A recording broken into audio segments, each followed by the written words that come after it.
रेणुका उद्धव भटवर्धन किचनमध्ये आपलं सर्वांचं स्वागत आहे.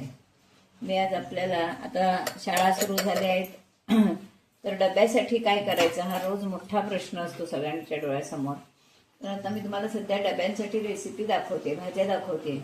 आज आपण अखंड मसूर, मोड आलेल्या अखंड मसूरची उसळ करणार आहोत. त्याच्यासाठी मी आता घेतलंय पहिल्यांदा या मसुरा चांगल्या 8-10 तास भिजत घातल्या, त्यानंतर त्या रुमालात बांधून ठेवल्या आणि असे छान मोड आलेले ते बघा किती सुंदर. आणि मसूर पटकन शिजते, म्हणजे अगदी फोडणीवर टाकली की ती पटकन शिजते, अशी मसूर शिजते. त्यासाठी आता प्रथम मी काय केलंय तर तेल तापत ठेवलंय. या मी 2-4 त्या फोडणीत लसणा टाकणार आहे. त्या लसणा मात्र मी ठेचून घेते, म्हणजे ठेचलेली लसूण घेतली की त्याचा वास चांगला लागतो. आधी लसूण टाकणार आहे आणि नंतर कांदा टाकणार आहे. नेहमी कधी पण शक्यतो लसूण आधी टाकावी, म्हणजे लसणीचा वास सगळीकडे छान लागतो. हे आपण लसूण ठेचून घेतली आहे. तेल जरा जास्त तापलंय त्याच्यामुळे मी बघा छान आपलं तेल तापलेलं आहे. मोहरी जिरं टाकलंय, त्याच्यावर आता आधी लसूण टाकणार आहे. पहिलं काय टाकलंय तर लसूण. खूप सुंदर उसळ होते ही, सगळ्या मुलांना अगदी आवडते, म्हणजे डावाच टाईप उसळ होते ही. ही लसूण जरा चांगली परतून झाली, चांगली परतून झाली आहे. त्यावर मी बारीक चिरलेले 2 कांदे घेतले, ते घालणार आहे. कारण उसळ म्हटली की त्याला कांदा हवा.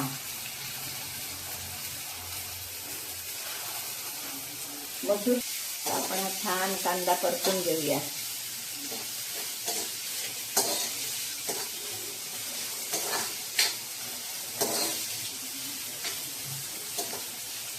लसणीचा वास छान येतो. तर आपण त्यावर हळद घालणार आहोत.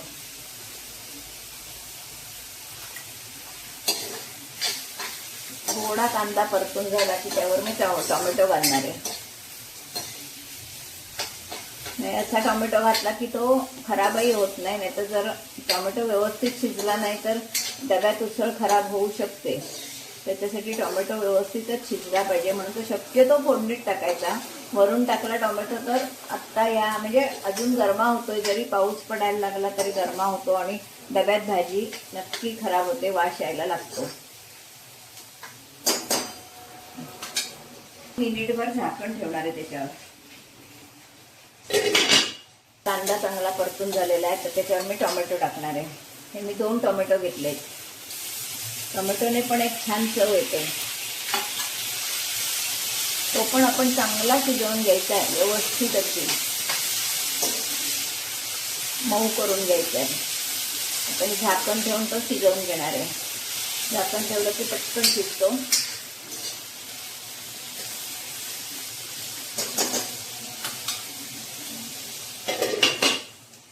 परतून घेऊया चांगलं.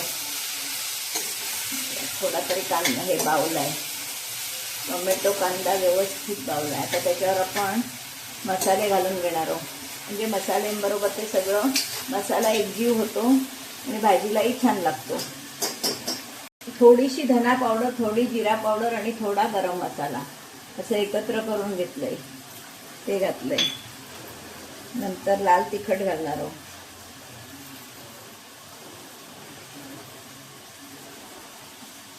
गरम मसाला थोडा घातलाय, अगदी थोडा गोडा मसाला पण घालणार आहे. हे आपण चांगलं परतून घेणार आहोत. 1-2 मिनिटं परतलं की आपण त्याच्यावर मसूर टाकणार आहोत.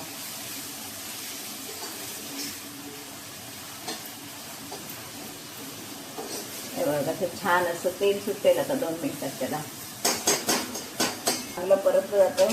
खोबरं बऱ्याच वेळा माझा असा सल्ला आहे तुम्हाला की खोबरं विशेषतः फोडणीत जर घातलं डब्यात न्यायला भाज्यांना तर भाज्या खराब होत नाही, होण्याची शक्यता असते. अशा वेळी जर खोबरं असं फोडणीत घातलं तर भाजी आपली नक्की चांगली टिकते. आता एक मी मिनिटभर झाकून ठेवणार आहे आणि आपण वर मसूर घालणार आहोत. आता आपला हा मसाला छान असा एकजीव झालेलं आहे सगळं. आता आपण यावर मसूर घालणार आहोत.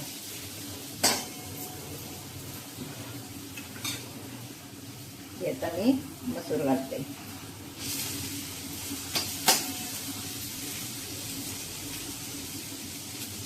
मसूर आपण चांगली परतून घेणार आहोत. तर यामध्ये फक्त आपलं मीठ घालायचं राहिलेलं आहे. मीठ शेवटी घालणार आहे उकळी आल्यावर, कारण म्हणजे व्यवस्थित सगळीकडे लागेल. असं म्हणतात की मीठ घातल्यावर शिजत नाही कडधान्य. आपण थोडं शिजत आलं की मग घालूया. त्याला चांगली वाफ करूया, पाणी ओतूया. आपण मसुरा चांगल्या परतून घेऊया. बघा चांगली वाफ आलेली आहे. अजून एक वाफ काढून घेते.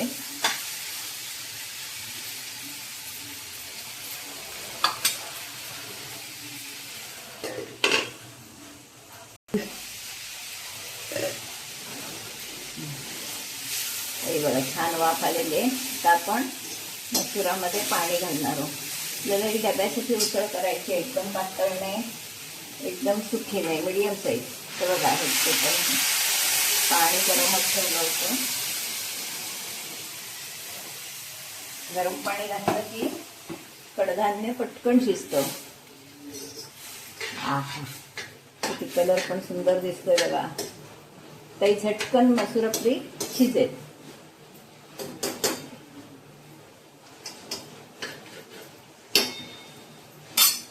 हे गरम पाणी घातलेलं आहे.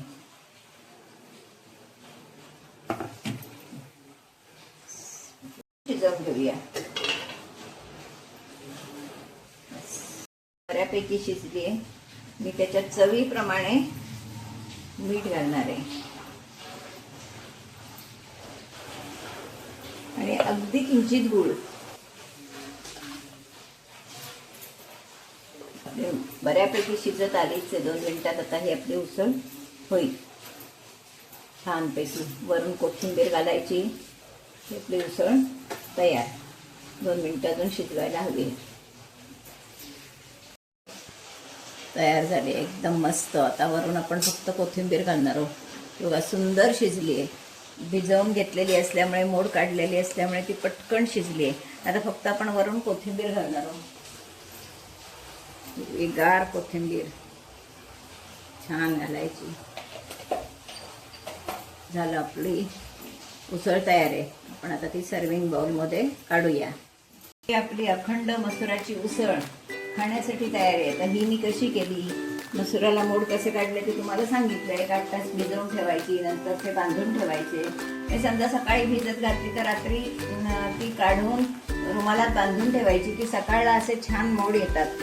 असे भिजत घालून आणि उसळही पटकन होते त्याच्यामुळे. आणि ही पचायलाही मसूर चांगला असतो आणि डब्याला तर उत्तम पर्याय.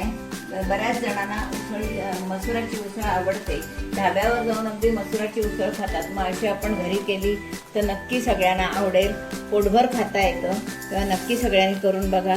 आणि आवडलं तर लाईक, शेअर, सबस्क्राईब करायला विसरू नका. धन्यवाद.